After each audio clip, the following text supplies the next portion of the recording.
नहमदुहु व नसल्ली अला रसूलिहिल करीम अम्मा बाद फ़अऊज़ु बिल्लाहि मिनश शैतानिर रजीम बिस्मिल्लाहिर रहमानिर रहीम। डियर स्टूडेंट्स, ये आज की हमारी सेकंड रिकॉर्डिंग है। बिकॉज के लाइट चली गई थी तो नेट हमारा डिस्कनेक्ट हो गया था।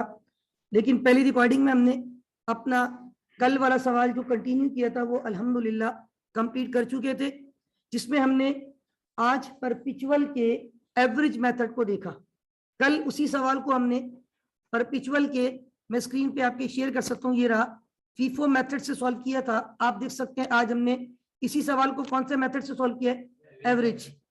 अब मैं पीरियोडिक की तरफ जा रहा हूं, क्योंकि जब हमने कल टॉपिक को स्टार्ट किया था तो इनिशियली हमने कहा था कि इन्वेंट्री वैल्यूएशन दो सिस्टम है, परपिचुअल और पीरियोडिक। परपिचुअल में दो मेथड है, फीफो और average. Same like perpetual we have two method under periodic, FIFO and average. तो अब हम जिस सवाल पे जा रहे हैं, आपकी स्क्रीन पे क्वेश्चन नंबर 2 नाजिम कंपनी का नजर आ रहा है। और इस सवाल पे मैं देख रहा हूँ कि बात लिखी हुई है कि ये पीरियोडिक इन्वेंट्री सिस्टम यूज करती है। दूसरी बात ये, मैंने अभी थोड़ी देर पहले भी शायद आपको कहा था कि इस सवाल में जो हमें वैल्यू ऑफ क्लोजिंग इन्वेंट्री निकालनी है वो हमें कैलकुलेट करनी है वेटेड एवरेज से, valuation method of weighted average. इसके अलावा इन्होंने एक और चीज मांगी है, कॉस्ट ऑफ गुड सोल्ड। वो मैं अगर परपिचुअल की बात करूं ना तो वो मैंने ऑलरेडी कैलकुलेट कर ली थी। आपको याद होगा हमारा एक कॉलम 20 का था, वो किस चीज का था, तो कॉस्ट ऑफ गुड सोल्ड चाहिए। तो मैं ये सारी अमाउंट प्लस कर लूंगा तो मेरे पास क्या आ जाएगी, कॉस्ट ऑफ। लेकिन ये कौन से मेथड का आंसर है? अब मैं आपको कॉस्ट ऑफ गुड सोल्ड कौन से सिस्टम से भी सिखा दूंगा, पीरियोडिक से भी। लेकिन पहले असल टारगेट हमारा क्या है, वैल्यू ऑफ। अब इस सवाल को मैं ना सिर्फ वेटेड एवरेज से सॉल्व करूंगा, बल्कि इस सवाल को मैं किस मेथड से भी सॉल्व करूंगा, फीफो से। उससे पहले एक सवाल रेज हुआ है क्लास में कि sir how can we differentiate between FIFO and average, या कौन सा मेथड बेहतर होता है। तो मैंने एक मिसाल दी थी अभी कि जिस तरह हम डेप्रिसिएशन के लिए कहते हैं हर एसेट के लिए एक ही तरीके से डेप्रिशिएट करना सूटेबल नहीं होता। मैंने डेप्रिसिएशन के चैप्टर में भी ये बात बताई थी कि कुछ ऐसे होते हैं, लाइक हमारे पास ये टेबल है, चेयर्स है, या ये रोस्टम है, ये ऑलमोस्ट 5-6 साल भी यहाँ पड़ा रहे, ऐसे ही पड़ा रहता है। तो इसमें कोई बहुत ज्यादा चेंज नहीं आता, क्योंकि इसमें कोई मशीन आइटम नहीं है। तो इसके स्ट्रेट बेनिफिट है, तो इसलिए यहाँ मेथड कौन सा बेहतर होता है, स्ट्रेट लाइन। लेकिन इसी क्लासरूम में स्प्लिट है, इसके benefit with the passage of time कम होते हैं। तो यहाँ कौन सा मेथड बेहतर होता है, डिमिनिशिंग, क्योंकि वहां हर साल हमारा डेप्रिसिएशन भी कम होता है। अब आ जाए इन्वेंट्री। देखिए कुछ प्रोडक्ट की नेचर ऐसी होती है जिनकी प्राइस में बहुत फ्रीक्वेंटली चेंज आता है, बहुत स्पीड से प्राइस चेंज होती है। उन प्रोडक्ट के लिए फीफो बेहतर होता है। उसकी वजह सुन लें, फर्स्ट इन फर्स्ट आउट। पुराना माल आप आउट कर चुके होंगे, अब जो स्टॉक रिफ्लेक्ट होगा ना वो कौन सी प्राइस पे हो रहा होगा, जो आखिर में आया है करंट प्राइस पे हो रहा होगा। भाई फीफो का मतलब क्या होता है, फर्स्ट इन, पुराना वाला माल पहले आउट करते हैं, तो जो बचता है वो कौन सा वाला, बहुत पुराना या करंट वाला। इसका मतलब है वो करंट प्राइस को रिफ्लेक्ट कर रहा होता है। अब जैसे मोबाइल है, टेक्नोलॉजी है, मोबाइल फोन एक आता है, बहुत स्पीड से दूसरा मॉडल आता है, पुराने मॉडल की प्राइस क्या हो जाती है, कम हो जाती है ना। तो वहां कौन सा मेथड बेहतर होगा, फीफो, फर्स्ट इन। मतलब जहां पे आपकी प्रोडक्ट की प्राइस बहुत फ्रीक्वेंटली चेंज हो, अप्स एंड डाउन बहुत ज्यादा हो, वहां पे कौन सा मेथड फॉलो करना बेहतर होता है, फीफो। लेकिन अगर आपकी प्रोडक्ट की नेचर ऐसी है कि उसकी price through out the year same रहती है, उसमें कोई चेंज नहीं आता, तो उसके लिए कौन सा मेथड बेहतर होता है, कौन सा मेथड बेहतर होता है, वेटेड एवरेज। फॉर एग्जांपल ये पेन मैंने शाहनवाज भाई से भी लिया, ये पेन शाहनवाज आपने कितने का लिया, 10 रुपए का। टू बी वेरी ऑनेस्ट कह रहा हूँ, टू बी वेरी ऑनेस्ट, इनके 10 रुपए बोलने से पहले, इवन इनसे पेन लेने से पहले मैंने सोचा था अगर मैं पेन लेके इनसे प्राइस पूछूंगा तो मुझे बताएंगे 10 रुपए। मैं शायद पिछले साल भी बच्चों को यहाँ पढ़ा रहा था ना, तब भी मैंने किसी से शायद पेन की प्राइस पूछी तो कहा 10 रुपए। पूरे साल ये पेन कितने का बिकता रहता है, 10 रुपए का। तो इसका मतलब है इस प्रोडक्ट की इन्वेंट्री में प्राइस चेंज, यहाँ पे कौन सा मेथड बेहतर है, एवरेज। क्योंकि अगर मैं 100 पेन भी लेकर आऊंगा 10 रुपए के हिसाब से 1000 रुपए के हो गए, और 1000 को 100 पे डिवाइड करूंगा 10 रुपए आएंगे। मतलब वहां पे मेरी एवरेज या अलग अलग भी करूँ तो वो सेम रहते हैं, क्योंकि अब ये डिपेंड करते हैं प्रोडक्ट की नेचर पे। तो याद रखें बहुत सारी ऐसी प्रोडक्ट्स हैं जिनको हम यूज करते हैं, बहुत सारे प्रोडक्ट में तो प्राइस फ्लक्चुएट होती है। अब टमाटर है, कल मैं गया मार्केट में, थोड़े से शायद ऊपर थे, कभी तो 20 रुपए किलो भी मिल रहे होते, ठीक है ना, और कल 100 रुपए किलो मिल रहे थे शायद, लेकिन ये भी रात का टाइम का, वरना शायद 150 रुपए किलो चल रहे। मतलब बहुत सारी चीजों की प्राइस बहुत ज्यादा क्या होती है, फ्लक्चुएट होती है, अप्स एंड डाउन आते हैं। तो वहां अगर आपने एवरेज कर दिया ना, तो एवरेज जो है ना आपकी इन्वेंट्री को खराब कर देगा। अब मैं आपको मिसाल दूं, मेरे मैट्रिक में अल्हम्दुलिल्लाह 75% थी, लेकिन मेरा एक ऐसा पेपर है जिसमें मेरे 30s में मार्क्स है। मैट्रिक के अंदर एक पेपर ऐसा है जिसमें 30s में मार्क्स हैं, लेकिन मेरी एवरेज क्या है 75। तो क्या वो 30s किसी को नजर आएगा? नहीं आएगा। कोई पूछेगा आपकी कितनी परसेंटेज है, मैं कहूंगा 75। मैंने अल्हम्दुलिल्लाह 9 में 319 नंबर लिए थे, 319, और अल्हम्दुलिल्लाह मैट्रिक में भी 319 लिए। मैंने एक नंबर भी कम नहीं किया, ना एक नंबर बढ़ाया। 319 होते 638, 638। कोई देखना चाहे देख सकता है मेरी मार्कशीट, 638 आउट ऑफ शायद 750 या समथिंग होते, तो या 850 जो भी होता है, 75 पॉइंट समथिंग। अब उसमें मेरे 80s वाले भी 2-3 पेपर हैं अल्हम्दुलिल्लाह। अब वो जो 80s वाले हैं और वो 30, अब एवरेज करके क्या है, एवरेज क्या होता है, बहुत सारी चीजों को क्या कर देता है, खराब कर देता है, कवर कर देता है। वो आपको नजर, तो क्या हर प्रोडक्ट को हम एवरेज पे चला सकते हैं? नहीं। वो हो सकता है आपकी इन्वेंट्री को क्या कर दे, खराब कर दे। मैं अभी एक सवाल पढ़ा रहा था, एक मैं आपके सामने डिस्प्ले करता हूँ। ये जो हमारे बड़े बच्चे होते हैं, यानी FSCR, financial accounting and corporate reporting, तो वहां तो टोटल मैंने आपको बताया हुआ है कि हमारा सिलेबस जो है वो क्या है, इंटरनेशनल अकाउंटिंग स्टैंडर्ड्स। ये मेरा देख सकते हैं आप, FSCR का फोल्डर जो है, इसमें एक टॉपिक इनको मैं पढ़ा रहा था IS 8। ये अगर आप देखें यहाँ पे IS 8 जब मैंने इनको पढ़ाया, तो यहाँ पे अब आप देखिएगा, इसमें जो पहला सवाल इनको मैंने सॉल्व करवाया, उस पर एक बात लिखी हुई। अब आपको एक पॉइंट समझ आएगा कि मैं क्या आंसर किस तरीके से आपको देना चाह रहा हूँ, और ये मैं स्क्रीन पे शेयर भी करता हूँ ताकि हमारे वो नाजरी जो बाद में रिकॉर्डिंग देखिए तो उनको भी ये बात क्लियर हो जाए। अभी तो देखिएगा मैंने स्क्रीन पे ये फाइल शेयर की, ये यहाँ पे ये क्वेश्चन नंबर 1 आपको नजर आ रहा है। मैं थोड़ा सा इसका फॉन्ट साइज अब आपको और बेहतर नजर आ रहा है, ठीक है। ये कह रहे हैं all changes corporation in changed its accounting policy in 2009 with respect to the valuation of inventories. Up to 2008 तक इन्वेंट्रीज वर वैल्यूएट, किस पे वैल्यूएट करते थे, वेटेड एवरेज कॉस्ट। और हो सकता है वो वेटेड एवरेज उनकी इन्वेंट्री की रिफ्लेक्शन को सही reflect. In 2009 the method was change. भाई क्यों चेंज किया, कौन से मेथड पे जा रहा है ये, क्यों? It was considered to be more accurately reflect the usage and flow of inventories in the economic cycle. वो कह रहे हैं कि हमारी एवरेज की वजह से इन्वेंट्री क्या हो रही है, खराब हो रही है, उसकी वैल्यूएशन डिस्टर्ब हो रही है। और आपको पता है ये इन्वेंट्री, कॉमर्स वालों को पता होगा, इन्वेंट्री जो है ना वो प्रॉफिट के कैलकुलेशन के लिए भी यूज की जाती है। तो इन्वेंट्री जब प्रॉफिट के कैलकुलेशन के लिए यूज की जाती है तो वहां पे आपका प्रॉफिट भी हिट होता है। ये बात पता है आपको?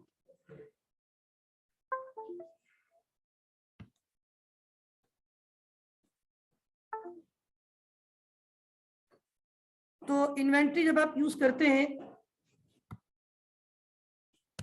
प्रॉफिट की कैलकुलेशन के लिए, मैं एक मिनट इसका आंसर आपको दे देता हूं। तो स्टूडेंट्स ये आई थिंक कॉन्सेप्ट आपको क्लियर हो जाना चाहिए। और मैं ये बात बता रहा था कि आपकी जो प्रॉफिट की कैलकुलेशन होती है ना, कॉमर्स वालों को ये बात पता है, नॉन कॉमर्स वाले भी इंशाल्लाह सीखेंगे आगे जाके, उसमें इन्वेंट्री का बड़ा इंपैक्ट होता है, मेजर इंपैक्ट होता है। और इन्वेंट्री की वैल्यू अगर सही नहीं आएगी तो क्या प्रॉफिट सही कैलकुलेट होगा? तो ये भी तो कह रहे हैं हम अपनी इकोनॉमिक साइकिल को सही करना चाह रहे हैं। अगर आप स्क्रीन पे देख रहे हैं इस वक्त, तो ये आपको बता रहे हैं कि हम मेथड क्यों चेंज कर रहे हैं। हमने 2008 तक कौन सा मेथड यूज किया है, अब हमें लग रहा है एवरेज हमारी इन्वेंट्री को सही रिफ्लेक्ट, अब हम कौन से मेथड पे जाना चाह रहे हैं, फीफो पे। तो इज दैट क्लियर? तो भाई ये मैंने आपको एक कॉन्सेप्ट दिया है, और फिर हम इसकी एप्लीकेशन तो बहरहाल यहाँ तो आप लोग नहीं पढ़ेंगे, तो मैंने आपको बताया कि अपर लेवल का क्वेश्चन था। अब मैं दोबारा आपकी स्क्रीन पे जा रहा हूँ और वही पॉइंट जो हम डिस्कस कर रहे थे उसको हम डिस्कस करने जा रहे हैं। Now come to the point. तो मेरा ख्याल है ये डिफरेंस अब आप लोगों को क्लियर हो जाना चाहिए between FIFO and average. Is that clear? जी आयशा क्लियर होगी आपको, अरीफ क्लियर है? ओके। आगे हमारे पास Nazim company uses the periodic inventory system and report the following information for the month ended Jan 31st 2010। अभी भी हमने इत्तेफाक से 2010 ही था वो ईयर, लेकिन वो था आपके पास अप्रैल और ये है जैन। वो था अली बाबा, ये है नाजिम। जैन 1 बैलेंस 200 यूनिट 5 रुपए के हिसाब से 1100, सॉरी 1000। फिर परचेज किए, फिर परचेज। अच्छा ये खाली परचेज करता है, सेल नहीं करता क्या? एग्जीबिशन लगाता है, लोग आके खाली जियारत करके चले जाते हैं उसकी इन्वेंट्री की। सेल करता है, लेकिन आपको वन शॉट बता दिया, during the month ended 2000 unit पर sold. What a good shot. अच्छा ये 2000 यूनिट है ना, इसने वन शॉट नहीं बेचे होंगे, पहले तो ये सुन लें, इसने पूरे महीने में बेचे होंगे। जिस तरह अभी हमने देखा यार, अली बाबा ने, आपने देखा ना अली बाबा के सवाल में, पहले कितने यूनिट थे? 500। फिर अली बाबा 700 खरीद के लाए थे, कितने हो गए थे? फिर 600 भेजी थे, कितने बच गए थे? फिर 900 खरीदे थे तो 1500 हो गए थे। फिर 100 खरीदे तो 1600 हो गए थे। फिर उसमें से उसने शायद 700 बेचे थे, 900 बच गए थे। फिर ऐसे कुछ 200 और खरीद के लिया था, 1100 हो गए थे। फिर 300 बेचे, 800। तो ये प्लस माइनस पूरा महीने चलता है, ऐसा नहीं होता कि वन शॉट सेल हो रही है। इसने भी वन शॉट नहीं की होगी सेल, पूरे महीने की होगी।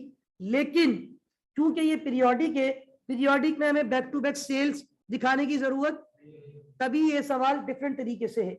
आगे कह रहे हैं कि वैल्यू ऑफ एंडिंग इन्वेंट्री। मैंने कहा था मैं सवाल को कौन कौन से मेथड से सॉल्व करूंगा,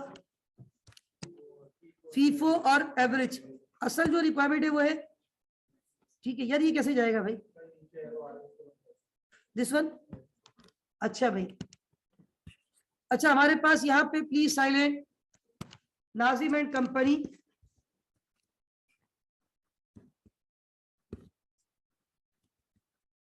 मैं सवाल की थोड़ी सी बार बार कह रहा हूँ, रिक्वायरमेंट से हटके भी चीजें बताऊंगा। सबसे पहले मैं इसमें कैलकुलेट करने जा रहा हूँ वैल्यूएशन ऑफ या cost of ending inventory. Cost of भी कहते हैं, वैल्यूएशन भी कहते हैं, एक ही बात है। वैल्यूएशन ऑफ एंडिंग इन्वेंट्री पहले कौन से मेथड से कैलकुलेट करूंगा? फीफो से, हालांकि वो रिक्वायर्ड नहीं है। बाय पीरियोडिक फीफो, ठीक है ना। और हमारी कट ऑफ डेट क्या है? क्योंकि हम पर्टिकुलर डेट की इन्वेंट्री निकालते हैं। यहाँ पे मंथ एंड, मंथ एंड कौन सा महीना एंड हो रहा है? जैन की लास्ट डेट क्या होती है? और 2010 है, as at Jan 31st 2010। Is that clear? Nazim and company valuation of ending inventory by periodic FIFO method as at Jan 31st 2010। अब हमारे पास यहाँ पे फर्स्ट ऑफ ऑल मैं एक कैलकुलेशन छोटी सी कर रहा हूँ सवाल के पास ही, वो ये कि मेरे पास टोटल यूनिट्स कितने थे। इधर देखिएगा, अब ये टोटल यूनिट्स कैसे आएंगे? ये अगर आप टॉप पे देखिए तो सबसे पहले कितने यूनिट थे ये देखें, फिर कितने खरीदे, कितने हो गए? 500। फिर कितने लिए? 1100 हो गए। अच्छा ठीक है, 1100 जमा कितने लिए? 400। कितने हो गए? 1500 और 8, टोटल यूनिट थे 2300। किसी को एतराज है? 2300 यूनिट मैंने ऊपर से टोटल किए, उसमें से लेस कर दूंगा यूनिट सोल्ड। जो बेच दिए वो तो अब नजर आएंगे आपको, जो बेच दिए वो नजर आएंगे। कितने यूनिट बेच दिए? जब मैंने 2300 में से 2000 यूनिट बेच दिए तो कितने यूनिट बच गए? इसको कहते हैं यूनिट्स इन हैंड। क्या बोलते हैं? यानी जो यूनिट बच गए। और हमें अकाउंटिंग भी किसकी करनी होती है? जो यूनिट्स बच गए, एंडिंग यूनिट्स बिक गए, अल्लाह का शुक्र, जो बच गए उसकी अकाउंटिंग करनी है। Valuation of ending inventory, not inventory, valuation of cost of ending inventory. यहां पर ना क्या लिखा हुआ है? Value of closing inventory. तो बताओ कितने यूनिट बच गए? अब आप देखो कितना सिंपल हो गया। क्या ये सीक्वेंस है सारा? 1, 12, 15, 18, 25, ये सारी डेट सीक्वेंस में। अब मैंने कौन सा मेथड यूज करना है? First in. तो पहले माल टॉप से बेचा होगा ना, तो इसका मतलब जो माल बचा है वो बॉटम से। आखिरी में कितने यूनिट खरीदे? इसमें से तो बचे 300, क्योंकि ऊपर वाला सारा माल ये 200 भाई 2000 बेचे ना, ये 200 भी बिका, 300 भी बिका। कितने हो गए? 500, 600 ये बिका, कितने हो गए? 400 ये बिका, 1500। टोटल कितने बेचे? इसमें से भी कितने बिके? सिर्फ कितने बच गए? और कौन से रेट वाले? बस ये आंसर आ गया आपका। ये आपका फीफो खत्म। मैंने क्या कहा था? 5 मिनट लगेंगे, मेरे ख्याल 5 मिनट भी नहीं लगे शायद। इधर देख ले, ये आपने एक कॉलम बना दिया यूनिट्स, एक कॉलम बना दिया रेट, और एक कॉलम बना दिया अमाउंट। ये ज्यादा ही मैंने कोई बड़ा टेबल कर दिया है, बल्कि एक काम करता हूँ थोड़ा बीच में कर दूं।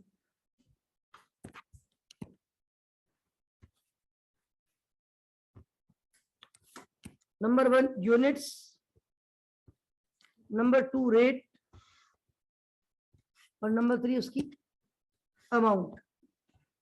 बस ये कॉलम एक्स्ट्रा, इसको मिटा दूंगा। Is that clear?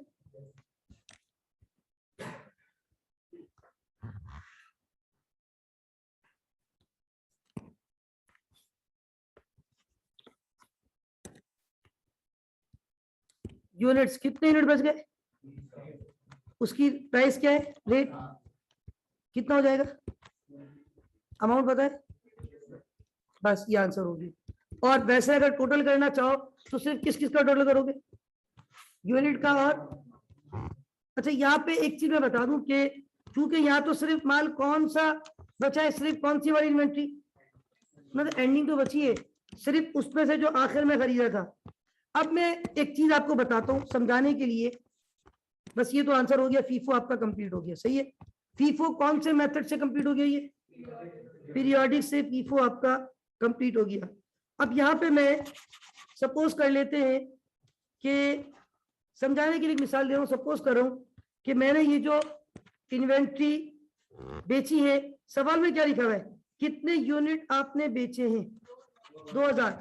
अगर मैं सवाल में से 2 को गायब कर दूं, वहां 2000 लिखा हुआ है, तो 2 को अगर मैं मिटा दूं तो वो 1000 हो जाएगा। सवाल में से अगर ये 2 हटा देता हूं मैं, ये आपको 2 नजर आ रहा है, नहीं आ रहा ना। During the month ended Jan 31, 2010 1000 unit got sold।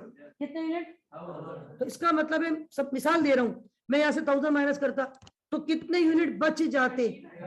अब 1300 में 800 ये वाले बचते, 400 ये वाले बचते, और 100 ऊपर से बचते। ऐसा ही 800 कौन से वाले बचते, 7 रुपए वाले, 400 कौन से बचते।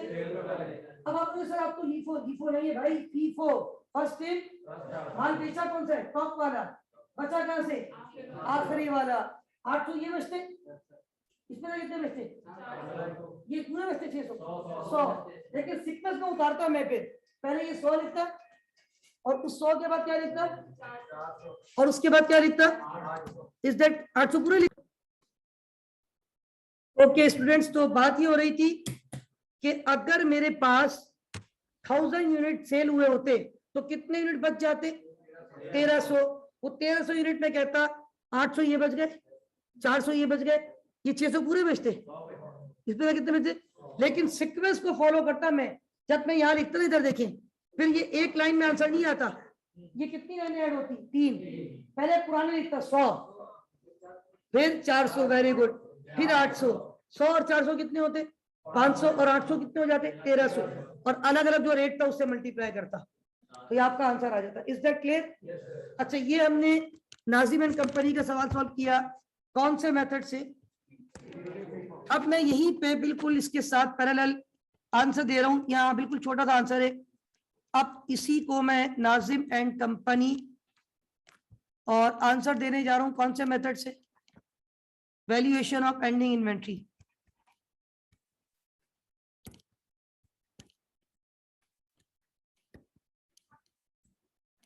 बताऊंगा इसके बाद। अभी बाय पीरियोडिक, कौन सा मेथड, वेक, weighted average cost method. As at कौन सी डेट है हमारी। अब यहां पे जो है ना, इधर सुनिएगा, एक फॉर्मूला यूज होगा, बस क्या यूज होगा एक।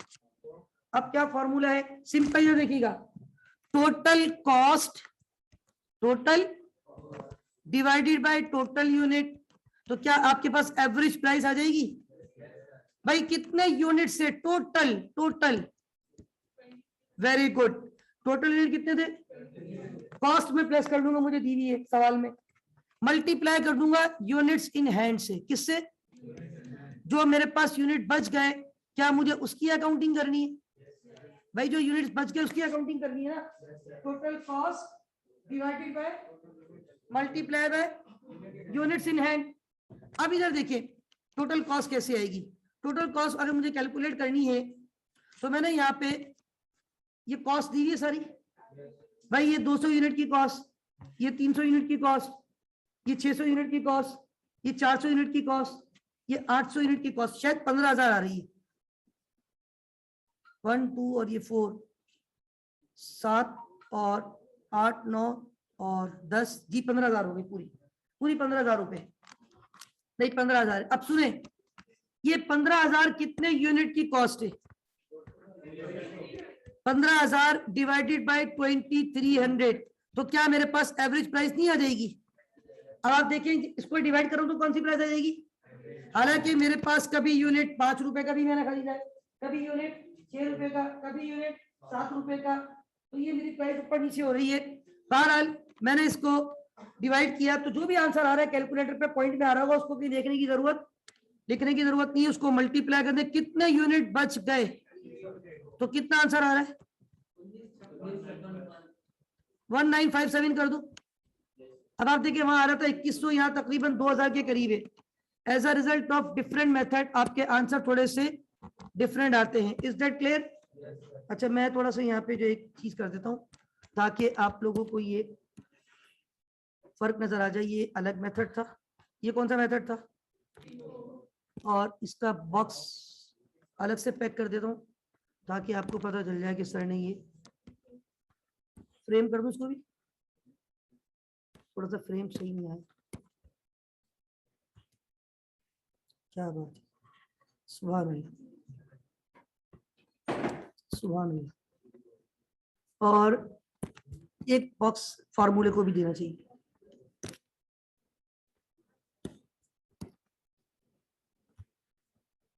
Is that clear? ये फॉर्मूला यूज किया है और इस फॉर्मूले से हमने क्या कैलकुलेट किया है? Cost of ending inventory. कौन सा मेथड से? वैक। कौन से सिस्टम से? Periodic. Is that clear? Are you getting my points? तो भाई ये भी आपका अल्हम्दुलिल्लाह, इसका मतलब है हमने परपेचुअल से एंडिंग इन्वेंटरी कैलकुलेट करना सीख ली, हमने पीरियोडिक से एंडिंग इन्वेंटरी कैलकुलेट करना सीख ली, परपेचुअल फीफो से भी परपेचुअल, पीरियोडिक फीफो से भी पीरियोडिक, वैक से भी। अब यहाँ पे इस सवाल में एक रिक्वायरमेंट और है, उस रिक्वायरमेंट की तरफ मैं जा रहा हूँ, वो है cost of goods sold. How to calculate cost of goods sold. देखिए ये कॉस्ट ऑफ गुड्स सोल्ड जो है ना, दिस इज वेरी इंपॉर्टेंट और ये चीज आपको आगे भी बहुत ज्यादा काम आएगी। छोटी सी कैलकुलेशन है वो मैं आपको समझा रहा हूँ इसी सवाल के मुताबिक। देखिए इधर देखिएगा, how to calculate cost of goods sold. एक तरीका होता है, उसकी कैलकुलेशन मैं आपको यहाँ सिखा देता हूँ। देखिए कॉस्ट कहते हैं कीमत को, ऑफ का मतलब काकी के, गुड्स का मतलब जो आपकी अशिया थी, सोल्ड का मतलब जो आपने बेच दी। अगर मैं इसका उर्दू में ट्रांसलेट करूं तो ये बनेगा बेची हुई। सोल्ड का मतलब क्या है? जो बेच दी, ठीक है, बेची हुई। और सुन ले, गुड्स बोलते हैं अशिया, किसको बोलते हैं? हाँ, बेची हुई अशिया की कीमत, right. Cost of goods sold अगर आप क्यों पढ़ेंगे तो cost of goods sold, Urdu में पढ़ेंगे तो बेची हुई अशिया की कीमत। अब ये जो बेची हुई अशिया की कीमत है, this is known as cost of goods sold. मतलब कहने का ये होता है कि जो गुड्स आपने बेच दी ना, वो आपने कितने की ली थी? जो गुड्स आपने बेच दी वो आपने कितने की ली थी? How to calculate cost of goods sold?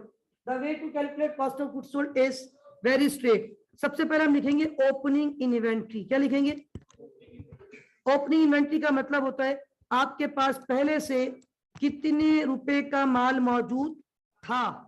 अब आप देखिए इसके पास ओपनिंग इन्वेंट्री मौजूद थी, सवाल में देखिए कितने यूनिट मौजूद थे? 200। एक यूनिट कितने का था? 5 रुपए का। तो टोटल कितने हो गए? 1000 रुपए। टोटल कितने हो गए? 1000 रुपए। तो मैंने यहाँ पे जाके लिख दिया भाई इसकी ओपनिंग इन्वेंट्री कितनी है? 1000। उस पर मैं ऐड करूंगा परचेजेस। किसको ऐड करूंगा? यानी मैं मजीद कितने की इन्वेंट्री खरीद के लाया? ये 14,000 रुपए की इन्वेंट्री और खरीद के लाया। अब आप बोलेंगे सर ये 14,000 रुपए तो सवाल में कहीं नहीं लिखे हुए। मेरे भाई ये परचेजेस कितनी मरतबा की है? 5 मरतबा परचेजेस की है। युआ दुआ दरे सिलोर 4 दफा है। कितनी दफा परचेजेस की है? 4 दफा। अब ये चारों की इन प्राइस को प्लस करें 1800, 4200, 2400, 5600, इन चारों को अगर आप प्लस करेंगे तो ये अमाउंट कितना बन रहा है? 14,000 कितना बन रहा है? क्योंकि टोटल 15,000 था ना भाई। ओपनिंग स्टॉक था 1,000 रुपए का, ने आपने परचेजेस कितने की? 14,000। इसका मतलब है आपके पास बेचने के लिए टोटल स्टॉक कितने का मौजूद था? 15,000 का स्टॉक बेचने के लिए मौजूद था। एम आई राइट? इसको बोलते हैं cost of goods available for cell. Cost of goods, नजर नहीं आ रहा? ऑफ कॉस्ट ऑफ, ये क्या लिखा है?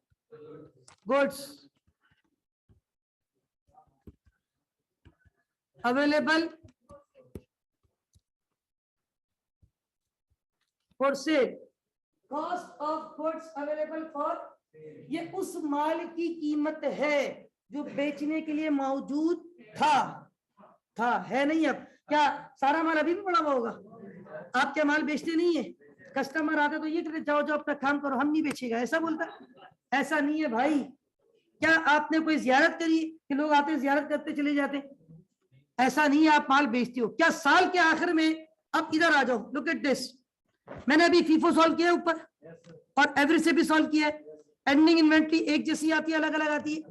फीफो में एंडिंग इन्वेंट्री कितने रुपए का माल बच गया तो बाकी माल बिक गया, बाकी माल। एक मिसाल देता हूं, असल में ये एग्जांपल मैं अक्सर देता हूं। किसी ने एक दफा मुझसे पूछ लिया था एक बकरे की मिसाल, ताकि बात आपको आसानी से समझ में आ जाए। एक बकरे बेचने वाले के पास 4 बकरे थे, ओपनिंग इन्वेंट्री होगी, चांद नजर आया, बाहर से लचका 4 बकरे थे। उसने 2-3 दिन में सपोज करें कि 46 बकरे और खरीद लिए। कितने बकरे हो गए? 50 बकरे उसके सपोज कर लेते। कोई एक बकरा अगर मैं 10,000 का भी लगाऊं तो 50 बकरे कितने हो गए उसके? 5 लाख रुपए के। ठीक है, कॉस्ट ऑफ बकरा अवेलेबल फॉर सेल। अब 4 लाख को वो घर जा रहा है, 2 बकरे बच गए तो एंडिंग इन्वेंट्री कितने? 2 बकरे, वो माइनस कर दे, बाकी बकरे बिक गए। तो भाई जो 5 लाख में से 2 बकरे बच गए उसकी कॉस्ट माइनस करो, जो बिक गए तो पता चल जाएगा कि वो कितने रुपए के थे जो आपने बेचे। तो याद रखिए ये जो है ना cost of goods available for cell, ये टोटल आ जाती है कितना था, और जो बच गए वो नहीं बिके। भाई जो बच गए, जो दिख रहा है वो नहीं बिका ना। लोग कहते हैं जो दिखता है वो बिकता है, ऐसा नहीं है। जो दिख रहा है वो नहीं बिका मेरे भाई। उसके पास टोटल कितने बकरे थे? 50। चांदना थे, चांदना से मुराद 9 से जो कि कल सुबह वो कुर्बानी करेगा, घर जा रहा है। कितने बकरे इसके पास पड़े हुए? जो दिख रहा है वो नहीं बिका, बाकी बकरे।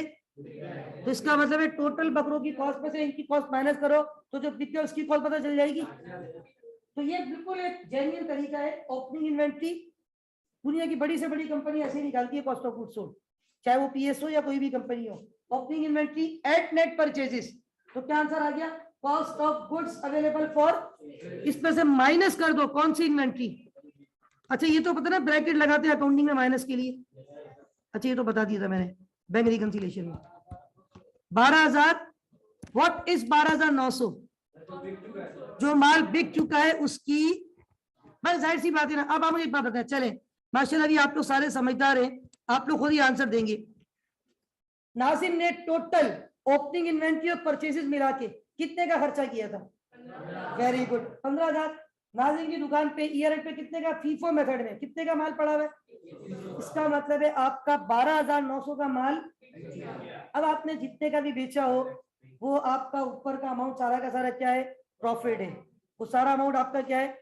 अब इसने 2,000 यूनिट तो बेचे, हमें ही नहीं पता कितने के बेचे। अब वो जितने ने भी बेचे हो, सेल में से कॉस्ट माइनस करूंगा, मेरे पास क्या आ जाएगा? प्रॉफिट। अब आ जाए, ये तो फीफो मेथड था। अगर मैं इसी सवाल को कौन से मेथड से जाता? Weighted average cost. Opening inventory तो सेम रहती 1000, परचेजेस भी, तो cost of goods available for sale भी सेम रहता। कितना होता? 15,000। अब मुझे ये बताएं कि हम यहां से एंडिंग इन्वेंट्री कितनी माइनस करेंगे? 19। अब आप देखिए मेथड को चेंज करने से इन्वेंट्री चेंज हो गई, आपकी कॉस्ट चेंज हो जाएगी, तो क्या प्रॉफिट सेम आएगा? चेंज हो जाएगा। अभी बता रहा था मैं वो पॉइंट, क्या आपका प्रॉफिट भी क्या हो जाता है? चेंज। बताइए कितना आंसर आ गया? जी 13043। ये मैंने दोनों तरीकों से आपको क्या निकाल के दिखा दी, कॉस्ट ऑफ, कौन कौन से मेथड से, FIFO as well as how to calculate cost of goods sold, opening inventory. भाई एक बात सुनो, एक बंदे के पास ओपनिंग पे इन्वेंट्री पड़ी है, क्यों है, बेचने के लिए, ऑल माल खरीद के भी लाया, क्यों लेकर आया, इन सबको प्लस करो, टोटल पता चल गया कितने पैसे लगे हुए, आखिर में देख रहे यार ये 2 यूनिट बच गए, बाकी कहाँ गए, तो वो माइनस कर दो जो बच गए, बाकी बिक गया वो पता चल जाएंगे। अब एक बात सुने, ये तो हमने आज कौन से मेथड से पढ़ा है, अब यही सवाल अली बाबा में भी पूछ सकता था, वो पूछा भी एग्जामिनर ने, मैं आपको बाद में होमवर्क दूंगा, वहां पूछा गया है कि वो सवाल है परपेचुअल का, और वो कहते हैं साथ में क्या कैलकुलेट कर दो, कॉस्ट ऑफ गुड्स सोल्ड। अब आप क्या करेंगे, इधर देखें अली बाबा की ओपनिंग इन्वेंट्री कितनी है, इधर देखें ये ओपनिंग इन्वेंट्री, अली बाबा की ओपनिंग इन्वेंट्री कितनी है, आदम मालूम, अली बाबा की ओपनिंग इन्वेंट्री 500 यूनिट थे, 1 यूनिट 4 रुपए का था, कितनी हो गई। अब मैं यहीं पर लिख देता हूं ये एबीसी, एबीसी बोले तो अली बाबा कंपनी, फीफो मेथड हमने कल पढ़ा था, उसके मुताबिक मैं क्या कैलकुलेट करने जा रहा हूं, तो क्या ओपनिंग इन्वेंट्री 2000 है। अब अली बाबा ने परचेजेस की, सर कैसे पता चलेगा, टेंशन नहीं है, परचेज का कॉलम भी बनाया है आपने, इधर देखो हाजा परचेज कॉलम, जब जब अली परचेज करता था हम इसकी कैलकुलेशन करते रहते थे, इन सबको प्लेस करवा दो तो परचेज भी आ जाएगा, परचेज की वैल्यू आ जाएगी, कोई प्लेस करे और मुझे लिखवा दें यहाँ पे ताकि मैं इसको भी ऐड कर दूं, मेरे पास परचेज की वैल्यू भी आ जाएगी। जी बताएं, the value of purchases 2940 plus 3690 79 sure 79, opening inventory ये रही, ये 7960 क्या आ गई अली बाबा की, परचेजेस आ गई 7960। तो अब जरा परचेजेस को ऐड कर दो तो आपके पास क्या आ जाएगा, what is 9960, cost of goods available for 9960, cost of goods available for क्या माइनस करते, एंडिंग इन्वेंट्री अली बाबा की, इधर देखो भाई, व्हाट इज दिस, 800 यूनिट बच गए थे, ये उसकी वैल्यू थी, कितनी वैल्यू थी 3380, जरा माइनस करें जी 65। अब एक काम करें प्लीज, प्लीज साइलेंट, 6580, ये हमने 6580 क्या कैलकुलेट किए, कॉस्ट ऑफ, ये तो मैंने आपको सेम मेथड से बता दिया 65 जो हमने अभी कैलकुलेट किया, ठीक है। अब एक बात सुने, क्या अली बाबा के सवाल को हमने कल जब सॉल्व किया था, बीच में कॉलम बनाया था, उसका नाम क्या रखा था, कॉस्ट ऑफ, वहां तो already cost of goods sold calculate हो रही है, तो हमें टेंशन लेने की जरूरत, आप जरा इन सबको प्लस कर दो, इन सबको प्लस करो, इन सबको प्लस करें और बताएं, कैलकुलेट करें,